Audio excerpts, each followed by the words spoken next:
दोस्तों 15 नवंबर 2025 को देश भर में भगवान बिरसा मुंडा की 150वीं जन्म जयंती मनाई गई।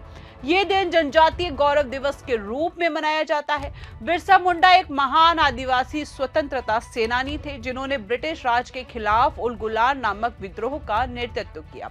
वे झारखंड के छोटा नागपुर क्षेत्र के मुंडा समुदाय से थे और आदिवासियों के भूमि अधिकार, संस्कृति और स्वाभिमान की रक्षा के लिए लड़े। 1900 की बात करते हैं।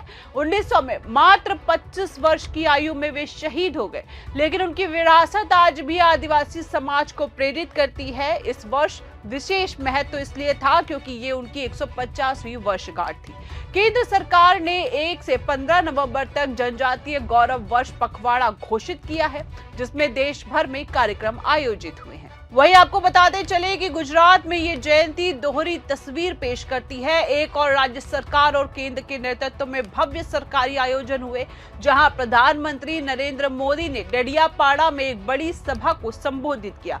दूसरी ओर स्थानीय आदिवासी नेता भाई चैतर वसावा के नेतृत्व में नेत्रंग में एक जन आंदोलन जैसा उत्सव हुआ, जहां हजारों आदिवासी इकट्ठा हुए। ये आयोजन आदिवासी समाज की एकजुटता का प्रतीक बना। सोशल मीडिया पर एक पोस्ट ने इसे सटीक शब्दों में बयान भी किया है कि यह गुजरात के आदिवासी नेता भाई चैतर वसावा के नेतृत्व में आयोजित भगवान बिरसा मुंडा जयंती उत्सव में उमड़ आदिवासी समाज की एक झलक है। एक तरफ प्रधानमंत्री का अहंकार और खुद को भगवान बनाने की कोशिश, दूसरी तरफ आदिवासी समाज ने अपना लोक नायक ढूंढ लिया है। आपको बता दें कि भगवान बिरसा मुंडा का जन्म 15 नवंबर 1875 को झारखंड के उलीहाती गांव में हुआ था। वे एक साधारण किसान परिवार से थे, लेकिन ब्रिटिशों की जुल्मों ने उन्हें क्रांतिकारी बना दिया।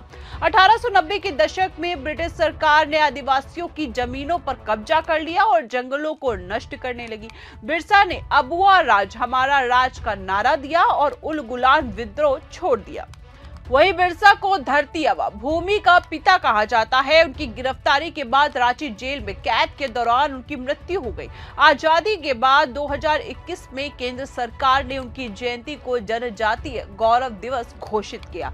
2025 में 150वीं वर्षगांठ पर कार्यक्रमों में विकास योजनाओं पर जोर दिया गया। 2014 में 15 स्कूल थे, अब 740 हो गए हैं। गुजरात के आदिवासी बहुल क्षेत्रों में बिरसा मुंडा की कहानी खासा प्रासंगिक है। यहाँ भीमा, कोल, भील जैसे समुदाय ब्रिटिश काल में विद्रोह कर चुके हैं। आज भूमि अधिग्रहण, वन अधिकार और शिक्षा जैसे मुद्दे बिरसा की याद दिलाते हैं। गुजरात सरकार ने 7 नवंबर से जनजातीय गौरव यात्रा शुरू की, जो 13 नवंबर तक चली। मुख्यमंत्री भूपेंद्र पटेल ने अंबाजी से यात्रा का उद्घाटन किया, जिसके 2 रूट थे, उमरगांव से एकता नगर और अंबाजी से एकता नगर। यात्रा में बिरसा मुंडा की जीवन गाथा, आदिवासी कल्याण योजनाओं की जानकारी भी दी गई। नाटक, सभाएं, वक्तृत्व और स्पर्धाएं हुई। 15 नवंबर को एकता नगर में विशेष प्रदर्शनी भी लगी, जहां बिरसा मुंडा के जीवन पर पवेलियन था। उसी दिन डेडियापाड़ा, नर्मदा जिले में प्रधानमंत्री मोदी पहुंचे और उन्होंने देव मोगरा माता मंदिर में पूजा की और एक सभा में 9700 करोड़ रुपए की योजनाओं का लोकार्पण किया। इनमें सड़कें, स्कूल और पानी की आपूर्ति शामिल है। मोदी ने कहा कि बिरसा मुंडा का स्वावलंबन की भावना आज भी प्रासंगिक है। उपराष्ट्रपति ने कहा कि आदिवासी समाज उत्साहित है और मोदी के नेतृत्व में जनजातीय गौरव दिवस मनाया जाता रहा है। आनंद जिले में भी जिला स्तरीय उत्सव हुआ है। मुख्यमंत्री पटेल ने मोदी को बिरसा मुंडा की मूर्ति भी भेंट की है। ये योजना आदिवासी विकास पर केंद्रित थे।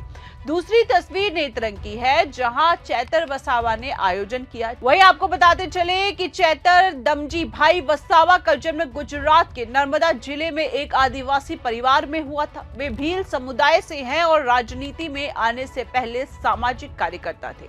2022 के विधानसभा चुनावों में वे आम आदमी पार्टी के डेडियापाड़ा सीट से जीते। वे गुजरात विधानसभा के सबसे युवा सदस्य हैं। 2023 में आपने उन्हें विधानसभा में पार्टी नेता भी बनाया है। चैतर आदिवासी अस्मिता यात्रा के प्रेरणा है। 2022 में उन्होंने दक्षिण गुजरात के आदिवासी क्षेत्रों में ये यात्रा निकाली, जिसमें भूमि अधिकार, वन संरक्षण और अलग भील प्रदेशों की मांग भी उठाई गई। वे कहते हैं कि आदिवासी समाज को अपनी पहचान और अधिकार चाहिए। वहीं आपको बता दें कि उनकी पत्नियां शकुंतला और वर्षा भी राजनीतिक रूप से सक्रिय है। वे चुनाव प्रचार में साथ देती हैं। 2024 लोकसभा चुनाव में आम आदमी पार्टी ने उन्हें भरूच से उम्मीदवार भी बनाया है, लेकिन वे जेल भी जा चुके हैं। 2023 में वन अधिकारियों को धमकी देने के आरोप में गिरफ्तार भी हुए। आपको बता दें कि 15 नवंबर को नेत्रंग में चैतर ने सुबह 11 बजे आयोजन किया। अलमावाड़ी विभाग जंगल कामदार मंडली ग्राउंड के पास हजारों आदिवासी इकट्ठा हुए। सभी ने पारंपरिक वेशभूषा पहनी, बाजेंद्र बजाए। चैतर ने कहा कि बिरसा मुंडा की जयंती पर हम एकता का संदेश दे रहे हैं और उन्होंने सोशल मीडिया पर आमंत्रण भी दिया था। वहीं आदिवासी पेशवेश में बाजेंद्र के साथ नेत्रंग आओ वीडियो में दिखा कि युवा महिलाएं और बच्चे उमड़ पड़े। ये आयोजन सरकारी कार्यक्रम से अलग था जो स्थानीय था। चैतर ने बाद में धन्यवाद दिया, हजारों युवाओं, माताओं और बहनों का आभार भी व्यक्त किया। वहीं ये भीड़ आदिवासी समाज की जागृति दिखाती है। चैतर को लोक नायक कहा जा रहा है क्योंकि वे स्थानीय मुद्दों पर बोलते हैं। उदाहरण के लिए हाल ही में लिमखेड़ा में बीजेपी की यात्रा पर उन्होंने टिप्पणी दी है, आदिवासी नहीं आए तो स्कूल के बच्चों को बुलाया है। क्या ये विश्व गुरु बनने का मॉडल है? वे किसानों की आत्महत्या पर भी मुखर हैं। 11 नवंबर को उन्होंने कहा है कि कमोशी वर्षा से 4 किसानों ने सुसाइड किया है, सरकार को 1 करोड़ मुआवजा देना चाहिए। वहीं आपको बता दें कि पोस्ट में पीएम मोदी का अहंकार और खुद को भगवान बनाने की कोशिश का जिक्र है। ये मोदी की छवि पर व्यंग्य है। गुजरात से होने के नाते मोदी आदिवासी मुद्दों पर सक्रिय है, लेकिन आलोचक कहते हैं कि सरकारी आयोजन राजनीतिक है। उदाहरण के लिए डेडियापाड़ा सभा में 9,700 करोड़ की योजनाएं लॉन्च हुई, लेकिन चैतर जैसे नेता कहते हैं कि जमीनी मुद्दे जैसे भूमि विवाद हल नहीं हो रहे।